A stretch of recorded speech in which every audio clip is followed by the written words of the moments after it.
Si la plataforma me abriera, lo pudiera ver. Híjole. Sí, desde ayer está el problema, ¿verdad? Parece. Sí, hoy por la mañana estuvo dando bastante problema. Híjole. Bueno. No que el enlace lo tenían por correo. Vamos a revisar la teoría preliminar del curso. Aquí prácticamente son detalles de las cosas que vamos a tomar en cuenta, de los nombres que recibe cada una de la teoría que vamos a revisar. Entonces, vamos a hacer eso hoy. Vamos a tratar de abordar toda la teoría que pueda para salir de eso.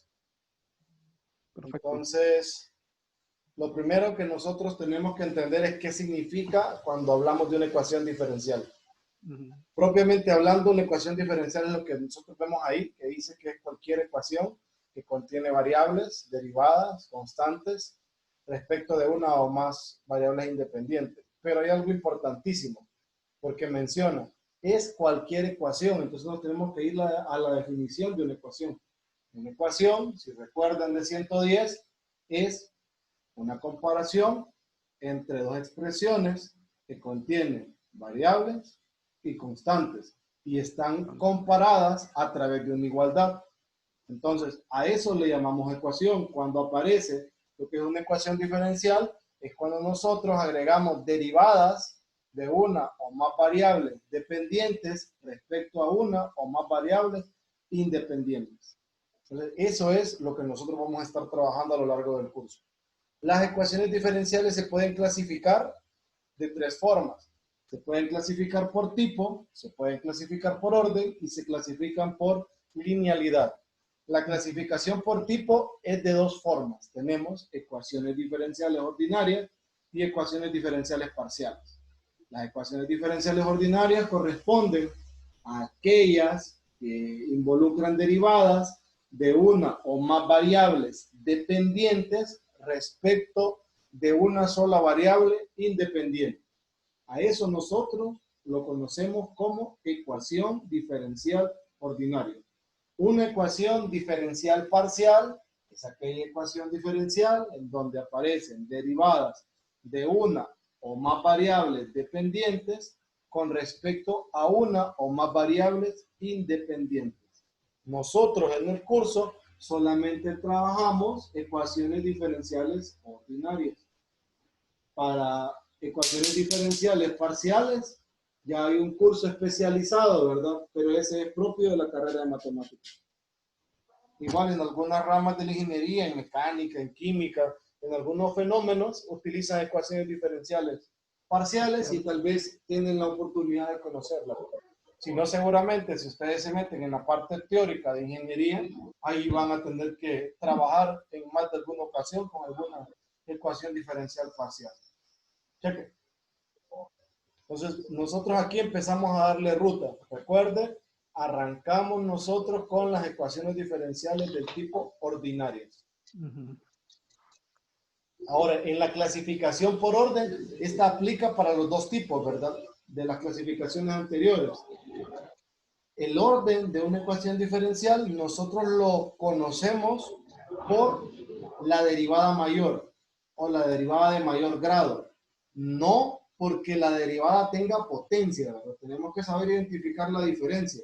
Si una derivada tiene potencia, significa que es derivada, por ejemplo, y' al cuadrado, significa la derivada primera elevada a la 2. Que al estar involucrada en una ecuación diferencial, esa expresión, esa sería una ecuación diferencial de primer orden. Pero si ya estuviera una y' en la ecuación sería de orden 2. Y así sucesivamente. A medida que ustedes incrementan el orden de la ecuación diferencial, el orden en derivadas, ahí incrementan lo que es el orden en la ecuación diferencial. Y la última es la clasificación de linealidad. Por ejemplo, miren la expresión que está acá. Esta expresión es una forma corta de denotar una ecuación diferencial. La denotan como una función de n más 1 variables.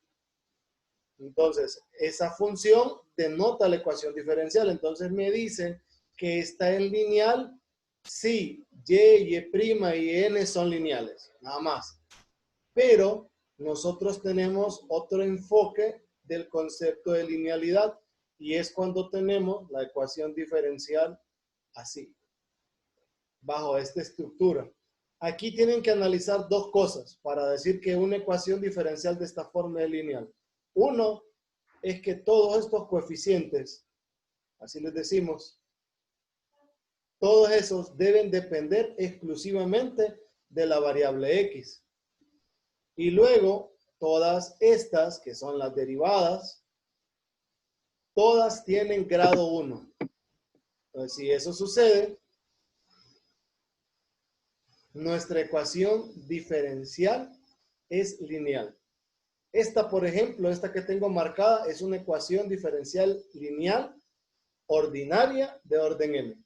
El nombre puede variar, le pueden decir ecuación diferencial ordinaria de orden m, ecuación diferencial lineal ordinaria de orden n. Lo importante es que describe todas las características que tiene nuestra ecuación diferencial. Check. Esas son las tres clasificaciones que tenemos nosotros para ellas.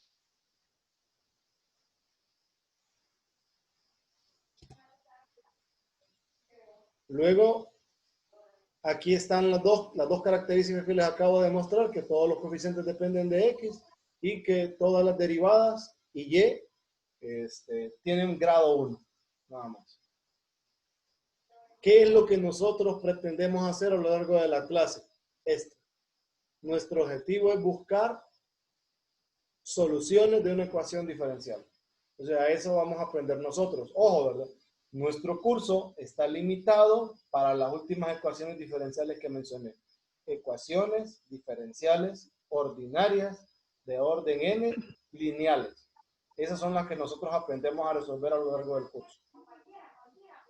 Luego, ¿qué es la solución? Entonces, textual, una solución, o mejor dicho, toda función phi definida en un intervalo y que posea al menos n derivadas continuas sobre i y que al ser sustituida en cualquier ecuación diferencial de enésimo orden, reduce la ecuación a una identidad, a eso se le dice solución. Palabras simples, es una función que al ser reemplazada en una ecuación diferencial, esta se reduce a una igualdad. Eso significa la solución de la ecuación diferencial. Aquí mencionan algo interesante, este intervalo i. Este intervalo i no necesariamente es el dominio. Por lo general, el intervalo i es un subconjunto del dominio de la función que es solución de la ecuación diferencial. ¿Por qué? Porque muchos modelos matemáticos solo tienen validez en cierta parte del dominio. Fuera de ese dominio ya no describen o ya no modelan el proceso de donde salieron. Entonces tenemos que tener cuidado con el intervalo de definición. Recuerde, la relación que hay entre el intervalo de definición y el dominio es que el intervalo de definición i está contenido en el dominio de la función. ¿Y qué es? Prácticamente es el conjunto de todos los valores de x para los cuales nuestra solución tiene sentido. De eso es, a eso le llamamos nosotros intervalo de definición. Curva solución no es más que la gráfica de la solución de la ecuación diferencial, nada más. Solo que esta se grafica en el intervalo de definición. Cuando nosotros buscamos la solución de la ecuación diferencial en algunos métodos, tenemos algunas peculiaridades. Por ejemplo, nosotros podemos tener soluciones de ecuaciones diferenciales dadas en forma explícita y en forma implícita. No estamos obligados a llevarlas de una a otra. Por ejemplo, si estaba de forma implícita, no estamos obligados a despejar para una de las variables, salvo que nosotros estemos por ejemplo, ejercicio de comparación, y sí tendríamos que buscarle la manera de cómo obtener la solución que me están ofreciendo para poder hacer una selección. De lo contrario, yo solamente dejo la solución a donde nos queda, nada más. Entonces podemos tener soluciones dadas de forma explícita. ¿Qué significa ser explícito? Significa esto de acá, que la solución depende de una variable o puede ser lo contrario, ¿verdad? Puede ser que X sea una función phi de Y o que Y sea una función phi de X como la que les estoy mostrando por acá. Cheque. Entonces, eso significa soluciones de forma explícita. Otro detalle importante. Las soluciones implícitas son estas, por lo general. Recuerden, nosotros estamos trabajando inicialmente con ecuaciones diferenciales de primer orden. No necesariamente lineales, pero sí de primer orden. Entonces, si una expresión o solución está de forma implícita, nosotros tenemos que su estructura debe ser así.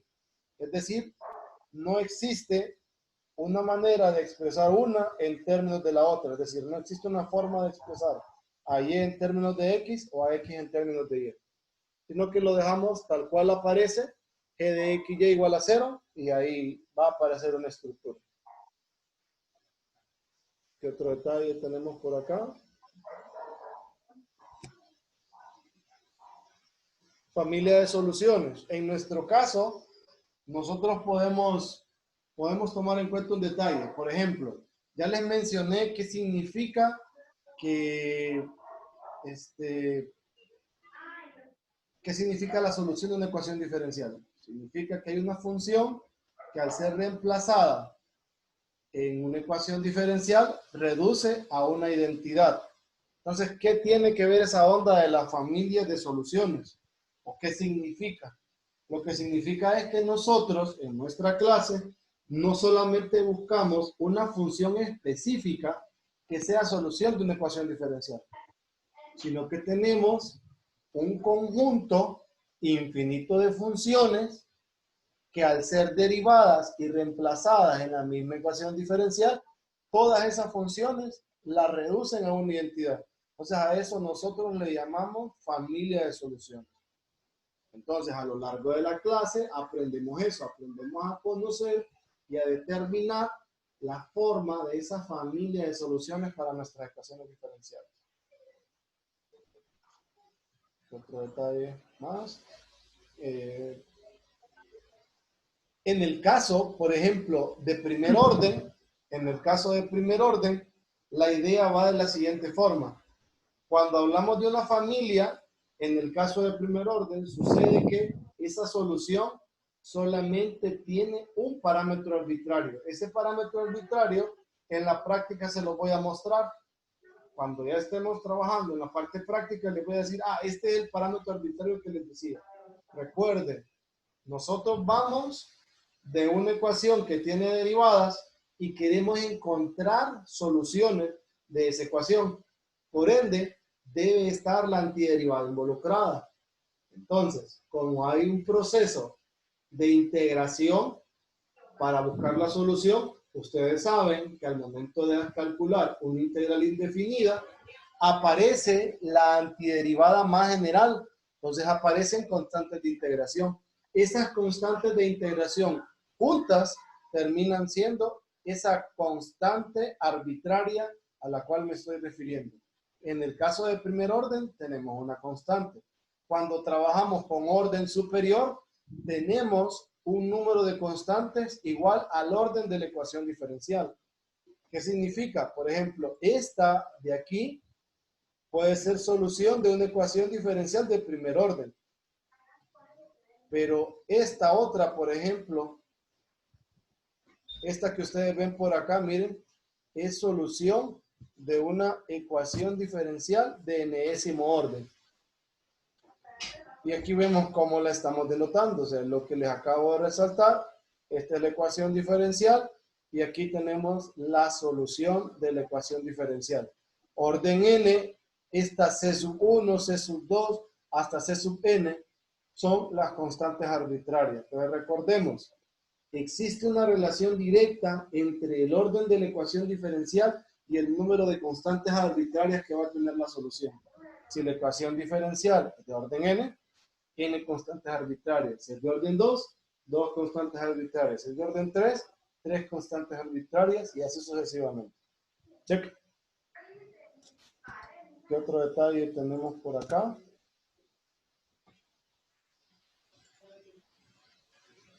Cuando hablamos de soluciones singulares, ¿a qué nos referimos en ecuaciones diferenciales? Recuerden, les acabo de mencionar que existen familias de funciones. Por lo general, cuando encontramos nosotros esa expresión, solución, que absorbe o que representa una familia de funciones, a esa la conocemos como la solución general de una ecuación diferencial. Nada más, así le llamamos nosotros. Solución general. Ahora, ¿a qué le llamamos solución singular? En algunos libros le llaman también soluciones particulares. No estoy muy de acuerdo con el nombre particular, lo vamos a dejar con singular. Singular, en este caso, es cuando ya el parámetro arbitrario toma un número específico. Eso se logra de todas las soluciones que nosotros tenemos al momento de graficarlas. Nosotros decimos, a mí me va a interesar una. Me va a interesar aquella que pase por un punto. Ese punto correspondería a una condición inicial. Entonces, toda aquella ecuación o solución general que es sometida a través de condiciones de algún tipo y me da ya una función específica, esa función específica sigue siendo solución de la ecuación diferencial, solamente que recibe el nombre de solución singular. Cheque. Y creo que esto que está por acá, sistemas de ecuaciones diferenciales, en esencia, nosotros podemos armar la definición desde algo que ya conocemos de vectores y matrices. Por ejemplo, en el caso de ecuaciones lineales o sistemas de ecuaciones lineales, decíamos en vectores y matrices que un sistema de ecuaciones lineales es un conjunto finito de ecuaciones de la forma tal, y eran ecuaciones lineales. Entonces, ¿qué es un sistema de ecuaciones diferenciales? Es un conjunto finito de ecuaciones diferenciales, y ahí es donde puede variar, ¿verdad? Porque pueden ser ecuaciones diferenciales de una o más variables dependientes con respecto a uno o más variables independientes. Entonces reciben nombres de sistemas de ecuaciones diferenciales parciales, o en el caso en que estemos trabajando sistemas de una o más variables dependientes con respecto a una variable independiente, estaríamos trabajando nosotros con sistemas de ecuaciones diferenciales ordinarias. Entonces, de eso sí trabajamos en el curso. Parciales, nada de eso. Entonces, ¿qué significa cuando nosotros buscamos la solución de ese sistema de ecuaciones diferenciales? Buscamos exactamente lo mismo. Buscamos un conjunto finito de funciones que van a ser correspondidas o llamadas igual que las variables dependientes, que al ser reemplazadas en todas las ecuaciones diferenciales del sistema, todas, ¿verdad? Absolutamente todas las ecuaciones diferenciales de dicho sistema se reducen a una identidad. A eso nosotros lo conocemos como solución de un sistema de ecuaciones diferenciales, y eso es lo que vamos a buscar. ¿Qué otra cosa?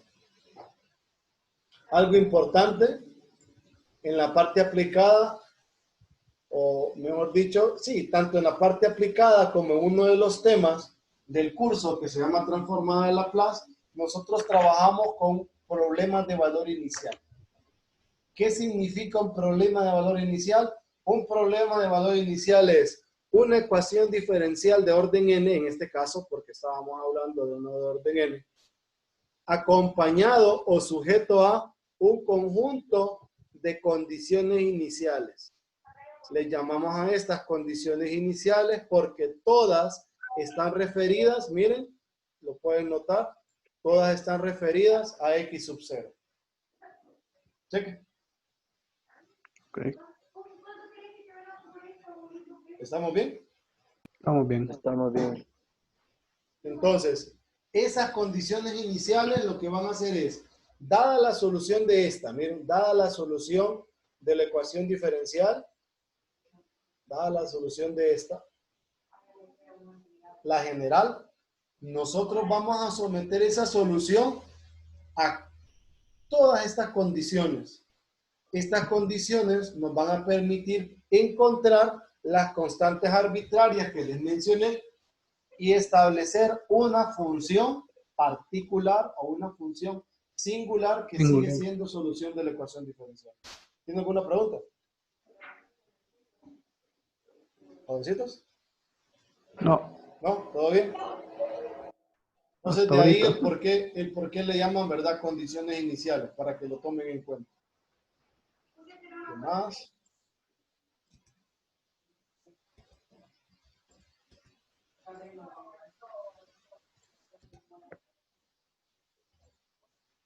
Aquí estoy tomando en cuenta dos problemas importantes. Son los problemas de valor inicial de primer y segundo orden. El de primer orden es una ecuación diferencial sujeto a una condición. Aquí lo pueden ver, miren. Tenemos la ecuación diferencial de primer orden que tiene como restricción un punto. El punto es x sub 0, y sub 0.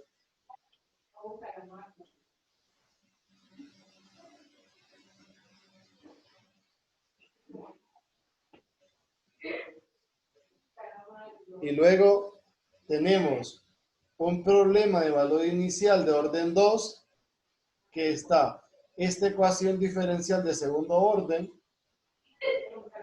Miren, ahí tiene la ecuación diferencial de segundo orden y esta está acompañada de dos condiciones iniciales. Entonces vemos que es una imagen y una derivada. Entonces a eso, al conjunto de la ecuación diferencial con estas dos restricciones se le llama problema de valor inicial de segundo orden.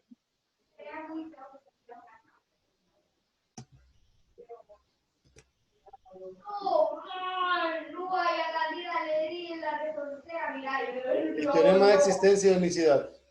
Por favor, mira el globo, yo te digo una reportera, Camilo, por favor.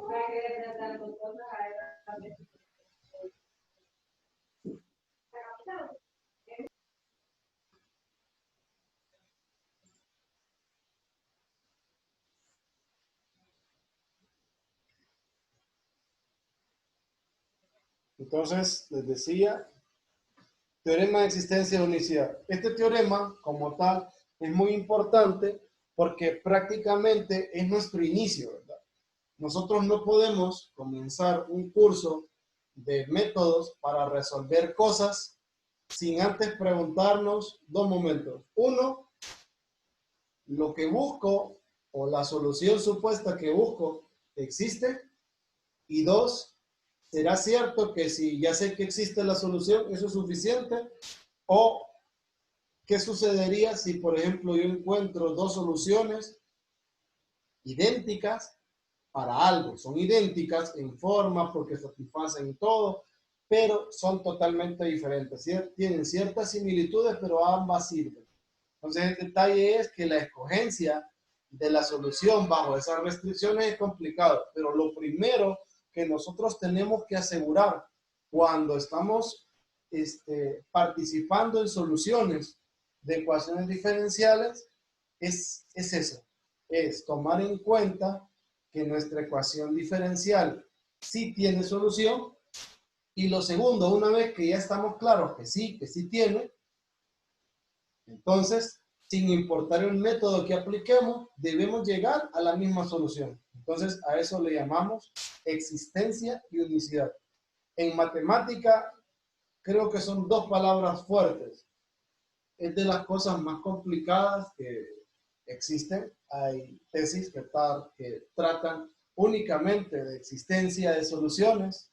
Y una vez que ya alguien viene y dice que ya existe la solución, entonces comienzan a probar que las soluciones, sin importar los métodos que utilicen, son únicas. Porque de lo contrario, tendríamos nosotros distintas funciones y no sabríamos cuál escoger al momento de estar en una aplicación más que todo, ¿verdad? Pero cuando tenemos una única función, escogemos la que está. Pero lo primero, antes de comenzar a hablar de solución y todo ese montón de cosas es, ¿será que sí existe la solución? Es la existencia. Eso es lo primero que nosotros discutimos, ¿verdad?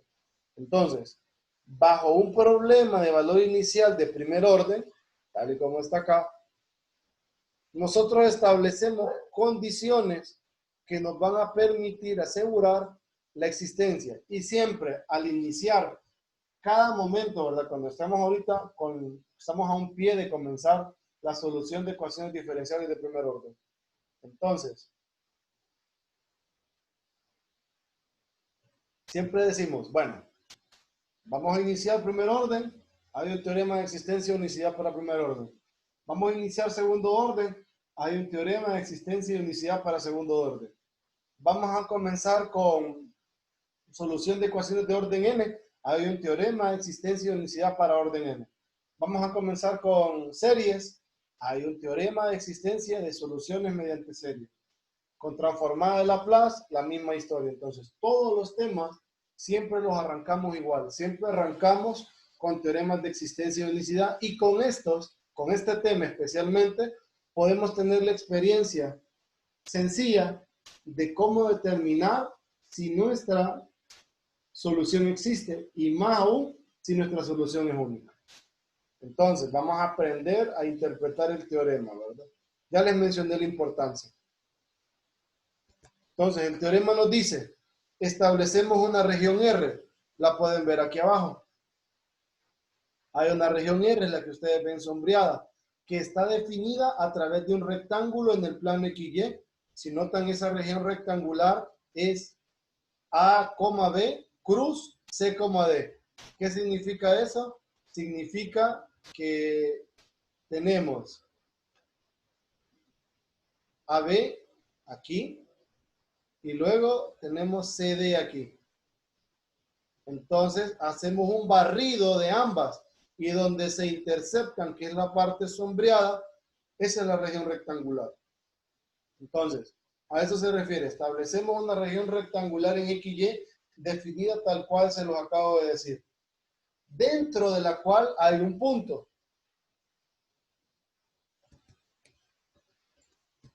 Ese punto es este que aparece acá.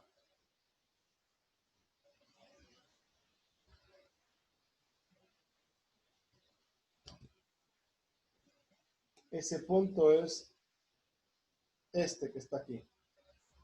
Ese punto de ahí nos permite decir, bueno, a mí me va a interesar de todas las funciones aquella que pase o que satisfaga ese punto. Entonces dice, dentro de la región está el punto x sub 0, y sub 0. Si f de xy y la derivada parcial de la función f respecto de la variable y son continuas en R, o sea, son continuas en la región rectangular, entonces pasan dos cosas. Uno, existe un intervalo i sub 0.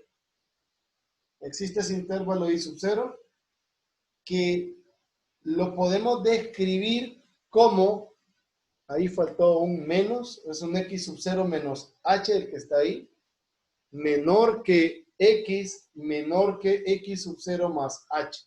O sea, tenemos este intervalo que podemos visualizar aquí abajo. Ese intervalo i sub 0, un intervalo abierto, en donde h es una constante que está relacionada con una condición, ¿verdad? Que se ve en análisis numérico.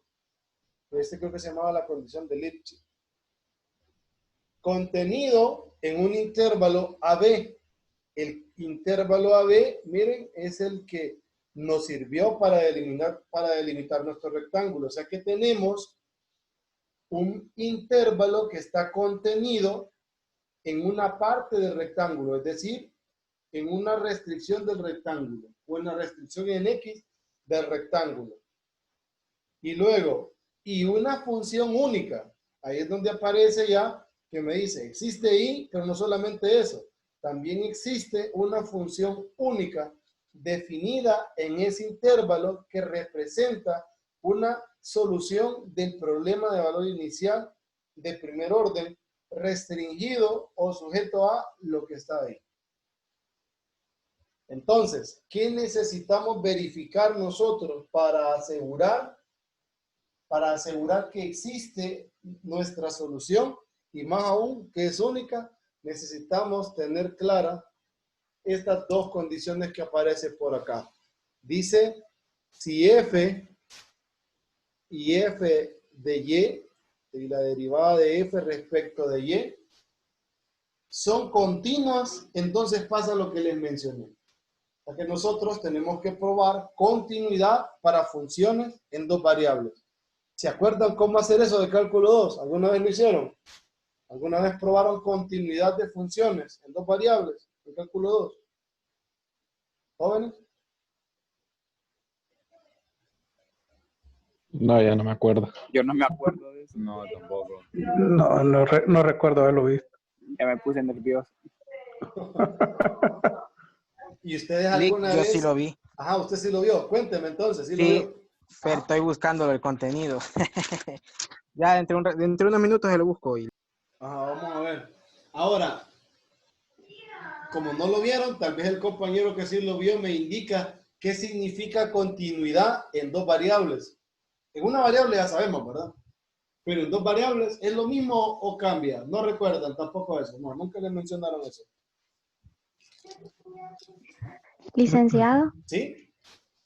la continuidad en dos variables, a lo que recuerdo más o menos de cálculo 2, creo que aplicábamos los límites con coordenadas expresadas en m y que al final el límite tenía que quedar expresado igual en todas las funciones para decir que eran continuas. Ajá. Pero tal vez usted recuerda que bajo lo que usted me acaba de decir, usted no estaría verificando que el límite existe. Si usted Pues, bien toma trayectorias, sin importar el número de trayectorias que usted tome, si todas dan lo mismo, usted todavía no tiene el suficiente sustento para decir, ah, sí, el límite tome ese valor. sí, tiene razón. Entonces, en cálculo 2 ya recordamos algo, ya la compañera mencionó algo importante, ella mencionó límites. Listo. En cálculo 2 alguna vez ustedes probaron que un límite existía. No que yo Sí, recuerde. ¿Sí lo hicieron? ¿O no? Escuché un sí y un no a la vez. Yo no, sí no recuerdo. ¿No recuerda? ¿Alguien No, que sí lo haya hecho en cálculo 2 eso? Lo que se probaba era que el límite no existía. Ajá, correcto. Lo que verificábamos nosotros en cálculo 2 era que el límite no existía. Eso es lo que hacíamos, ¿se acuerdan? sí.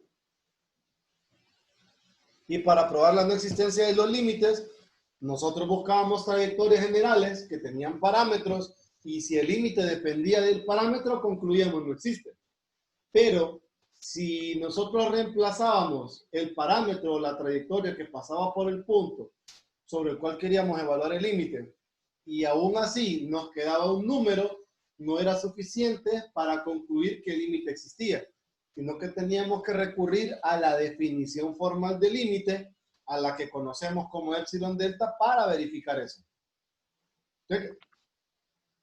Entonces el detalle es que a ciencia cierta, como tal en cálculo 2, por la limitante del curso, nunca verificamos nosotros la existencia de límites. Pero, ¿qué tienen que ver los famosos límites con la continuidad, verdad? Porque nos hemos desviado. Recuerden, en cálculo 2, tal vez tuvieron la oportunidad de que su profesor les mencionó que la continuidad en varias variables, o en el caso de dos variables, que es donde nos interesa, tiene la misma estructura de la continuidad en una variable. ¿Se acuerdan cuando una función era continua en una variable? Cuando el límite existía y cuando el valor de f de a era igual a ese límite. Ajá. Entonces ahí decíamos nosotros, en cálculo 1, Que era, que la función era continua en un punto. Sí, ajá. la imagen existe, tal cual usted me lo acaba de decir, y el límite también existe, y que los dos son iguales. Correcto. Ajá. Ahora, para la existencia de los límites en cálculo 1, ¿qué hacíamos? se verificaba si era lo mismo teniendo para la izquierda o por la derecha. Correcto, correcto. En cálculo 1 teníamos la ventaja de que trabajábamos en la línea y decíamos, este límite existe si los laterales son iguales. Y calidad. Estamos belleza hasta ahí. ¿Y cómo sabíamos en cálculo 1 si una imagen existe? O sea, si f de a existía. Por el dominio. Correcto. Si A formaba parte del dominio, entonces f de a existe. Calidad. Y luego para igualarlo, solo era calcular y calidad, ¿verdad? Listo. Ahora, en dos variables, la historia es similar. Yo quiero saber si una función en dos variables es continua. Ojo, ¿verdad? Ahí no dice que es continua en un punto. Miren el teorema. Dice es continua en R. Y R es la región completa. Entonces, ¿qué tendría que verificar yo? Porque también se extiende el concepto. ¿Se acuerdan que lo que me acaban de mencionar es continuidad en un punto? Cuando una función era continua en un intervalo. ¿Lo vieron eso? ¿O se lo mencionó su profesor de cálculo 1? No, esa no la recuerdo. ¿No? No Lo recuerdo. que sucedía es que siempre, cuando ustedes verifican continuidad en un intervalo, primero toman el abierto. Entonces quieren saber si la función es continua en cualquier intervalo. Entonces toman el abierto. Es decir, de A a B sin incluir los extremos.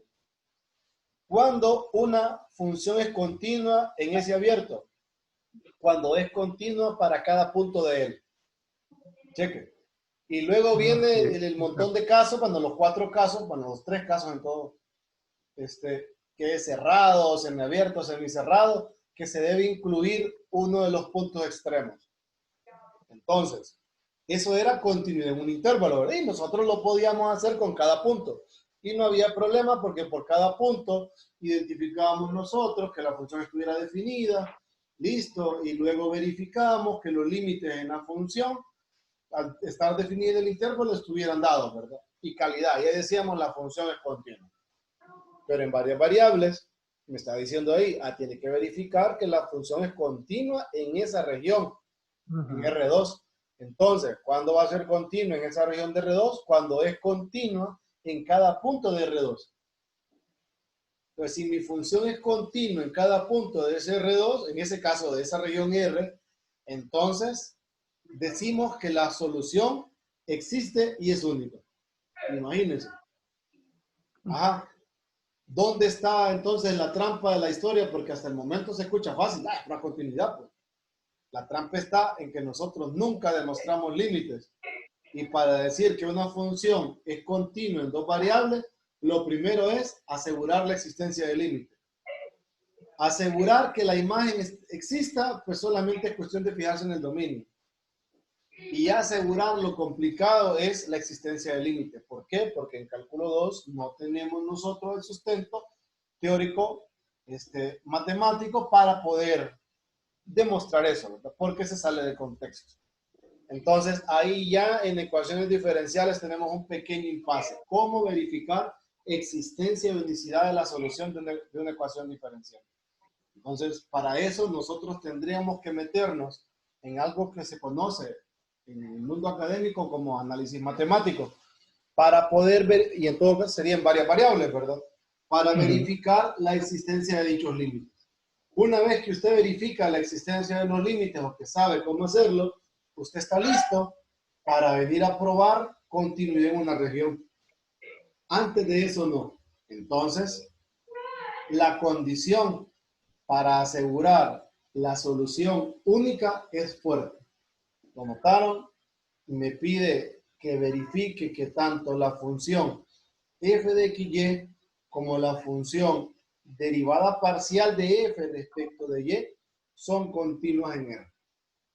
Entonces, si logramos demostrar eso, nosotros aseguramos que nuestro problema, ¿verdad? Ojo, nuestro problema de valor inicial tiene solución y es única la solución.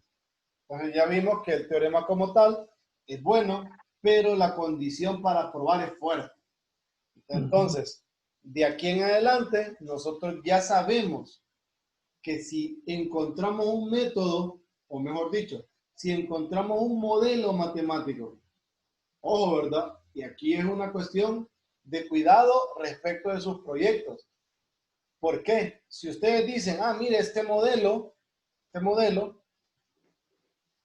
tal vez no es tan conocido, es un modelo, vaya, usted lo encontró en algo especializado en su rama de ingeniería. Usted me dice, mire, profesor, tenemos este modelo matemático, este modelo lo utilizan para no sé qué. Vaya, me imagino que lo utilizan para cargas sísmicas en la parte de construcción. Entonces tenemos aquí la forma en cómo vamos a modelar la carga al momento de un sismo, de no sé qué. Y usted ya tiene su modelo y todo lo demás, pero no es tan conocido. Entonces su deber es incluir dentro de su informe de investigación cómo asegurar de que su modelo sí tiene solución. Buscar, leer más o menos, intentarlo. No es fácil porque no es fácil, ¿verdad? Probar que un límite existe en dos variables es difícil. No es algo tan sencillo. Entonces, es donde tenemos que mediar, ¿verdad? Y empezar a discutir. Más que todo eso es algo teórico. Que usted lo menciona al nivel de la clase, al alcance de nuestra clase, y ya se toma en cuenta, y ya usted empieza con el modelo, a platicarnos del modelo, comentarnos para qué lo usan, a darle valores, a cotejar el modelo, ¿verdad? Porque recuerdo, un modelo matemático solamente es una observación esperada de lo que va a suceder. Pero ya un dato observado ya cambia, ¿verdad? No es por ejemplo, el lanzamiento de proyectiles, no sé si ustedes notaron que da lo mismo lanzar una vaca que lanzar un balín de un edificio. Porque si recuerdan, al momento de plantear las fórmulas para lanzamiento de proyectiles, la masa se desprecia. Al no haber masa, da igual lanzar un balín, lanzar una pelota de béisbol o lanzar una vaca, ¿verdad? Da igual. Lo cual nosotros sabemos que no es cierto. Entonces, para fines prácticos, nuestros modelos matemáticos son valores esperados o valores ideales. Nada más. ¿Por qué? Porque están sometidos a un montón de restricciones o a varias restricciones, y que bajo esas restricciones, entonces nosotros buscamos solución y ya tenemos como un parámetro de comparación, pero por ser ideal, sabemos que no lo podemos alcanzar. Pero nuestro objetivo, al momento de estar manipulando un proceso, es lograr alcanzar el ideal. Lograr acercarnos lo más que podamos, ¿verdad? Sin poner en riesgo nuestra maquinaria, sin poner en riesgo nuestra materia prima o lo que sea que estemos investigando. Entonces, una vez que ya estamos claros con eso, ahí más o menos tenemos lo que son los modelos matemáticos aquí en ecuaciones diferenciales y lo que va a implicar el hecho de empezar a buscar soluciones, ¿verdad? O decir, mire, tengo esta ecuación diferencial y yo quiero saber si dicha ecuación diferencial tiene solución o no. Check. ¿Alguna pregunta hasta acá? No. ¿No se han dormido? No. No les creo. Yo a ustedes ya los veo en la cama acostados. Como que miro una película. Si le recibe en la cama se duerme. Sí, ¿verdad? No, tampoco. Sí. No sé, pero ustedes están como las dos versiones. Ajá. El profesor, en la parte virtual, ¿verdad? Afanado el profesor. Pues aquí hay un montón de libros y un montón de cosas, ejercicio y todo lo demás. Y está la contraparte, el estudiante, ¿verdad? Pero uno como profesor espera que el estudiante también esté así como, pucha, con sus cuadernos y todo lo demás listo ahí. Y después sale como atrás de eso un muchacho deteniendo el teléfono y el teléfono tiene una fotografía y el profesor viendo al muchacho que no se mueve. Estático. Algo así, estático. Algo así me lo imagino a ustedes. No, hombre. En presencial por lo menos les estoy viendo la cara y cuando empiezan a fondear, digo yo, y ya los empiezo a molestar así como ahorita. Pero en el mejor de los casos, cuando se fondean los despertamos aplaudiéndoles, pero ahorita ¿cómo? Y ahí es algo puntual, ya se sabe quién es. Sí, correcto. Al final de la clase va a ver quién queda conectado. Ah, correcto. Ayer me fijé en la clase de las 7. Ajá. Estaba cerrando, ¿verdad? Estaba cerrando los documentos, pero no he cerrado todavía Zoom. Y me fijo, 7 en línea. Y yo, buenas, jóvenes, buenas. No recibió respuesta. Finalizar, bondeado. Ustedes están fritos ya. Yo estoy en mi oficina, pero es que casi no hablo ahorita. Tranquilo, hombre, no se preocupe. Bueno, ¿hasta aquí tienen alguna pregunta? No. ¿No? ¿Todo bien? Sí, está claro. Por ahí leí que alguien me preguntó si estaba grabando y sí, estoy grabando. Creo que en algún lugar de la pantalla aparece, creo que aquí arriba aparece que estoy grabando. A la derecha, ahí donde... Superior derecha. El Superior puntito derecha. rojo. Aquí. El puntito rojo, sí. Ah, bueno.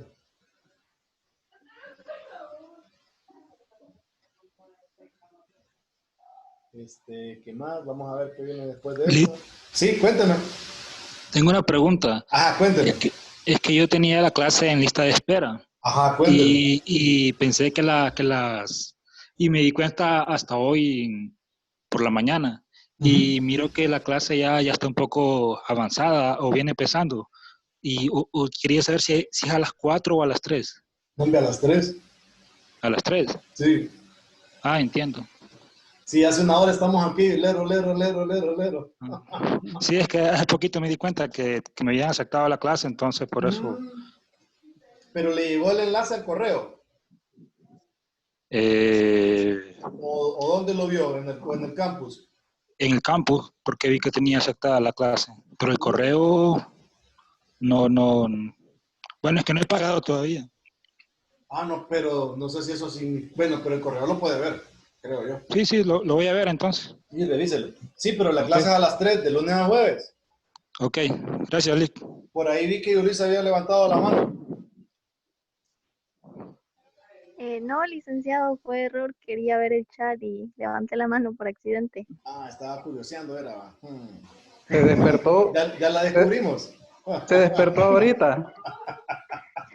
No, así no me he dormido. Tranquila. Ajá, algo que quisieran preguntar, porque estamos a un pie de comenzar la parte práctica. Solo para el compañero que revise ahí en la plataforma que usted subió la de la clase de ayer, nada más. Ah, sí. Gracias. Ahí está el video, solo que está en 2 partes, el de nosotros, ¿verdad? Sí, por la interrupción que por hubo. La interrupción de energía que tuve yo. Ahí está el video en 2 partes y lo pueden revisar. Igual, ¿verdad? Si es por cuestiones de trabajo o algo así. Ayer les mencionaba que solo me tiene que justificar. Yo doy la misma clase a las 5 de la tarde, si se le hace más cómodo o más práctico, y yo puedo aceptar que usted entre a la otra clase. No hay ningún problema. Entiendo. Muchas gracias. Cheque. ¿Hay algún grupo o no? Espero armarlos hoy. Ok. En la noche, un poco tarde. Ya cuando ustedes están dormidos, yo estoy trabajando todavía. Y ahí les voy a mandar el enlace por correo. Está bien. No me he fijado, les diré que si ya desertaron unos cuantos de ayer, porque la gente ve en cosas serias. La gente ve una oportunidad de, dice, este es más fácil que este otro, y ya, corre. ¿Por el maestro? Sí, algunas personas sí. Quiero preguntarle, fíjese que yo tengo un traslape de 1 hora de su clase con otra clase. ¿Cómo usted? ¿Cómo logró eso? No sé, a ver, la clase es de 3 a 5, ¿verdad? Correcto. Y yo tengo un traslape con otra clase de 4 a 6, entonces tengo un traslape de 1 hora. Pero ¿cómo logró matricular las clases así? La verdad no sé, el sistema me la aceptó. Yo tengo el mismo problema. El sistema la estaba aceptando. Muchas personas hicieron lo mismo. Es verdad, Lick. Sí, yo tengo el mismo. Pero no se les ocurrió que la clase era de 2 horas. Exacto. O sea, si el La cosa es sistema... que no había o sea, cupo, que profe. si- O sea, ni modo. No, yo entiendo, pero si el sistema lo permite, pero ustedes no pueden entrar a ninguna de las dos clases, entonces. No, No, sí porque puede todo, Sí o se sea, puede, Lica, los dos. ¿cómo van a entrar en las dos clases? En el teléfono y en la computadora. En el teléfono y en la compu. pero Unos puede, bárbaros. puede estar en una, pero no en la otra. Graba la otra. Oh, Bien. bueno, eso Lógico sí. que- Por cierto, recuerden, si el problema es estar en la clase, no importa, no es necesario que estén, ¿verdad? Tampoco les estoy diciendo váyanse. Aclaren, ¿verdad? Les aclaro. O sea, si ustedes ya metieron las de caminar con esas dos clases traslapadas, ahora ni modo, ¿verdad? Recuerden, las videoclases o las videotutorías, o como se les lanzó de llamarla, o la videoconferencia, no es obligatoria la asistencia. Igual, si un día nadie se conecta y yo tengo pensado hacer unos ejercicios, yo los grabo y se los subo. Eso no es problema. Estamos, así que no sientan presión por eso. Solo tenga la disciplina de que si dice, pucha, hoy solo puedo estar de 3 a 4, porque a las 4 tal vez el profesor de la otra clase me necesita a fuerza que esté allá. Entonces usted deja mi clase y se va para la otra, tranquilo. No va a pasar nada porque yo no tengo actividades que se realicen en presencial conmigo. Ninguna de mis actividades es presencial. Es decir, todas son asíncronas. En diferido. Correcto, en diferido. Entonces, no hay ningún problema. Son las que ganan puntos, ¿verdad? Ahora, si usted está en clase o no, entonces ya es cuestión suya, es algo suyo. Yo trato de cumplir con mi jornada y mi trabajo, ¿verdad? Que Correcto. es tratar de estar aquí y con los que se conecten y con los que no estén, entonces yo les subo el video y eso lo voy a hacer. Esa va a ser mi rutina diaria, al terminar mi clase, Zoom me permite descargar el video, listo, lo subo en la noche, cuando salgo de la otra, lo subo y a usted mañana o más tarde ya lo puede ver, si no pudo entrar. Por ahí Kenneth tiene la mano levantada, cuénteme Kenneth. Sí, con lo de las videotutorías, ¿cómo es eso? ¿Usted nos va a avisar cuándo las va a hacer o Bueno, ya esto están? es una videotutoría. Videoconferencia, Ok. videotutoría, como le quiera llamar. Es que hay un detalle. Fíjense que nosotros nos metieron en unos cursos la semana, hace 2 semanas, ¿verdad? En esos cursos, la mayoría de personas tienen un montón de ideas bien bonitas. Dicen que el estudiante tiene que construir el conocimiento y que no sé qué, que aquí, que allá. Ya, cheque, yo estoy de acuerdo con que ustedes construyen. Perfecto. El detalle es que no siempre tenemos, y no estoy diciendo algo ofensivo, y nada, no siempre nosotros tenemos la disciplina o tenemos la habilidad numérica para poder ver algo de primera sin que alguien alguna vez me haya dicho, mire, esto se hace así. O por lo menos, a menos que yo sea autodidacta, completamente autodidacta, que sea suficiente para mí leer libros. Entonces, para ese tipo de personas, este momento de 2 horas es innecesario. Pero yo estoy no para las personas que pueden estudiar por su cuenta. Yo estoy para las personas que sienten que estudiando por su cuenta no pueden aprovechar completamente la clase. Entonces, aquí estoy yo. En vez de estar haciendo nada en mi casa, mejor me pongo y estoy con ustedes y les estoy explicando. Y participar las dudas también, Lick. Y aclaro dudas y todo lo demás. Y lo hacemos como rutina, ¿verdad? Hasta nos sirve para airarnos, porque no tengo ni la menor idea de dónde están ustedes, que son 38, aquí conmigo 39. Aquí cada quien está viviendo su propia realidad y jale. Entonces, sirve hasta para distraerse cuando de repente usted deja el micrófono abierto y le empiezan a regañar. Sí, que vení a trapear, que vos sos un chancho, que no sé qué. Pues toca ir a trapear, pues. Y tal vez a usted se le olvidó apagar el micrófono, entonces yo siempre estoy pendiente para apagárselo. Pues. Igual cuando lo regañan, cuando lo llegan a buscar los aleros. ¿Y pues qué estás haciendo? Aquí en clase, deja de estarte pajeando, hombre, vos. Venite, le dice. Entonces, yo entiendo pues, que esas cosas pasan. Eso hace que uno se sienta como no tan aislado, pues. Hace como que tiene contacto con el mundo exterior, algo así. Yo creo que el conocimiento siempre se adquiere mejor en base a compartir experiencias. Correcto. Entonces, sí. Pero sí, no se preocupen si tienen traslape de horas y eso. O sea, usted cumpla, pues ya se metió, ahora móntese. O sea, ya usted vino y dijo, me voy a montar en ese caballo y móntese. Y no se caiga, porque si se cae, pierde las dos. Ah, por cierto, ayer a ustedes, de tanta cosa que tenía en la cabeza, no les mencioné algo. Yo espero que no pase como me pasó ayer a las 5 de la tarde, ¿verdad? Les mencioné un detalle. Ojo, para que más o menos nos ubiquemos. Ya llegué a la parte práctica. Aquí entramos ya con la parte práctica, por eso me detengo. Les hice un comentario a sus compañeros de las 5 de la tarde. Yo asumo que más de algunos de ustedes anden en la misma onda. Consejo sano, no metan 3 clases en periodo intensivo. No metan 2 clases pesadas en periodo intensivo. ¿Por qué? Si usted está concentrado solamente estudiando y nadie lo va a interrumpir, métalas. Estamos bien.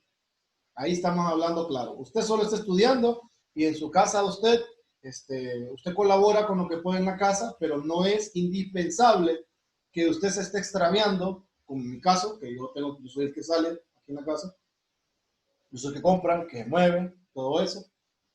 Entonces, a mí me toca a veces salir desde tempranito y regreso hasta en la noche, de tanta vuelta que me toca hacer en mi salida. Y aprovechar el día. Aprovechar el día, correcto. Entonces, si ustedes van a pasar encerrados estudiando, metan sus 2 clases, metan sus 3 clases y denle.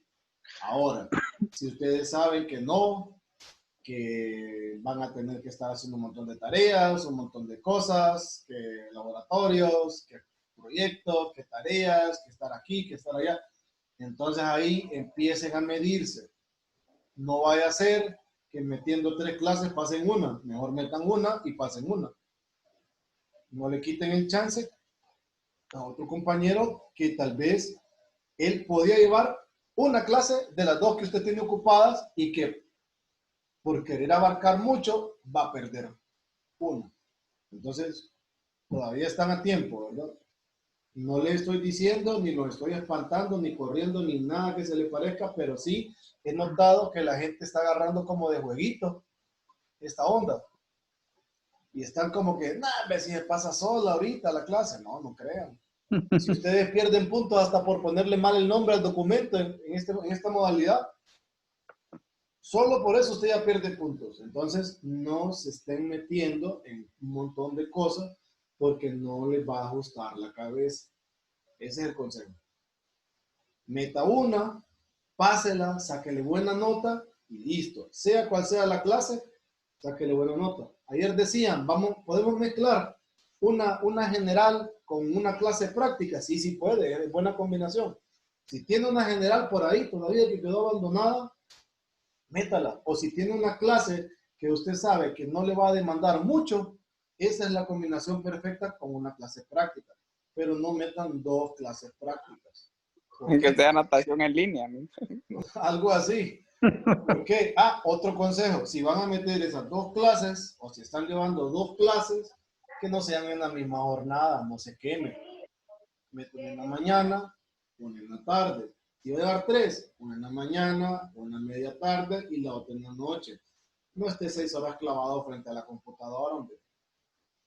Va a salir reventado y no va a aprender nada. Más en lo que esté engañando. ¿Va a pasar? Sí, va a pasar. Perfecto. Pero si el objetivo es pasar, creo que se equivocaron de profesor. O sea, aquí usted va a tratar de aprender. Pasar es secundario. Aprender es lo primero. Si usted aprende bien, la recompensa es que pasa. Pero si usted no aprende, entonces usted empieza a tomar malas decisiones y empieza a hacer cosas indebidas. Entonces, pasa, sí, pero no aprende. Gana, no sé. Pero pasar por pasar no es ganar, creo yo. Porque luego le preguntan, y esto usted lo viene en ecuaciones diferenciales. y cae un recuerdo vago a su mente. Pucha, y si hubiera estudiado la ecuación. Entonces ahí es donde usted se da cuenta, ¿verdad? Que desaprovechó la oportunidad de aprender de una bonita forma, ¿verdad? Esto no es del todo malo, al final no es malo, ¿verdad? El detalle es que nosotros lo mal usamos. Pero bueno. Cheque, estamos claros, ¿verdad? Claro. Solo es un consejo nada más, ¿verdad? Ustedes al final son libres y si ya se fueron los que tenían que irse, seguimos. Para no terminar en Sinajero, ¿verdad? Peligroso. Está peligrosa esta cuestión ahorita. Sí.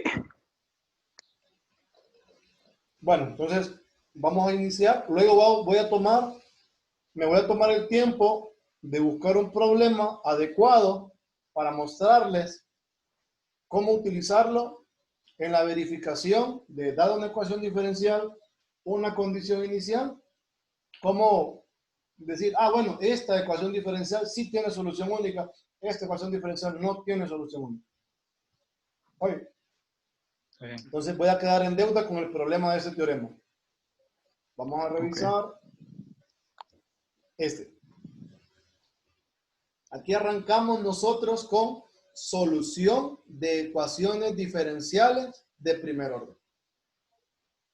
Entonces, ya enfocándonos en nuestro trabajo de nuestra primera parte del curso, arrancamos con una ecuación diferencial que le llamamos de variables separables. Una ecuación de variables separables la identificamos porque podemos escribir el lado donde, digamos, despejamos para la derivada y el otro extremo, o sea, a lo que está igualado la derivada, se puede escribir como un producto de las dos variables que usted tiene en el diferencial. Si eso sucede, su ecuación diferencial es de variables separables, pero hay varias formas que nos van a permitir a nosotros identificar que son de ese tipo. Ya les voy a mostrar. ¿Como un producto de qué dijo? Como un producto de funciones, así como está acá, miren. De las dos variables involucradas. Ajá, correcto. Miren, si usted se fija, al lado de la igualdad, pues estamos comparando la derivada de y de x y eso está igualado a un producto de dos funciones. Una función que depende exclusivamente de x y otra función que depende exclusivamente de la variable y. Entonces, si eso sucede, o si nosotros tenemos una ecuación diferencial así, decimos que es de variables separables. Pero hay otras formas, ya les voy a mostrar.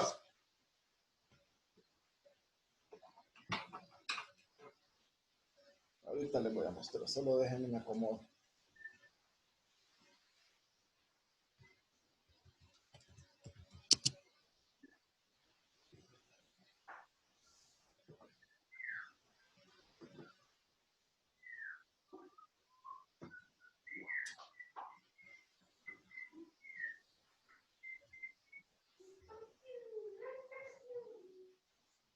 Entonces, ¿qué pasa si nosotros, por ejemplo, decimos, yo quiero, ¿qué otra forma hay para identificar esta ecuación diferencial? Y decimos, esta ecuación diferencial es de esta forma. F por G de Y. Entonces, esta es de variables separables. Bueno, esta es una manera de presentarlas. También las ecuaciones diferenciales de variables separables, ustedes las pueden ver así. Como F de Y más G de X por dx igual a 0. Puede ser esta estructura, miren, un diferencial o diferenciales, y el coeficiente que multiplica cada diferencial depende de la variable. También a esta le dicen de variables separables.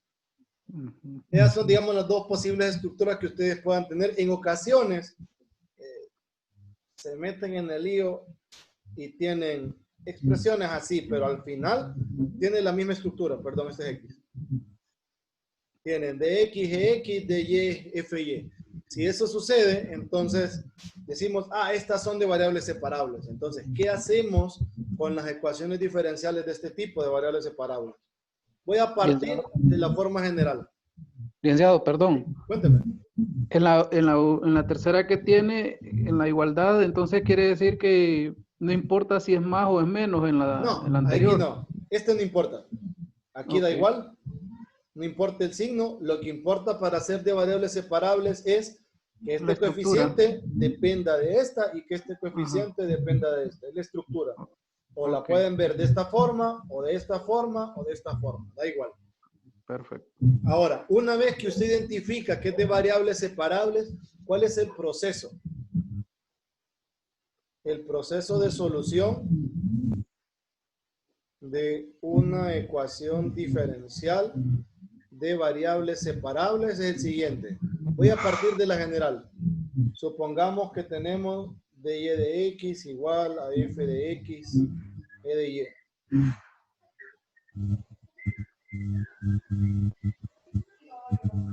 Entonces,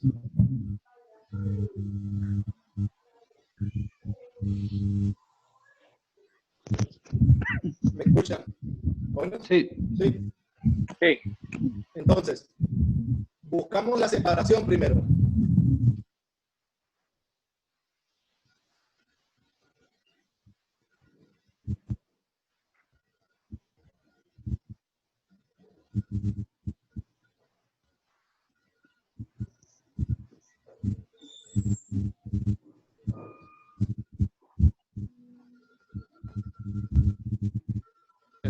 ¿Está como cortado o soy yo? Ah, el video está como cortado. A mí también me parece cortado. Y no se escucha tampoco. Sí, igual todo trabado. Permítame, creo que es mi conexión.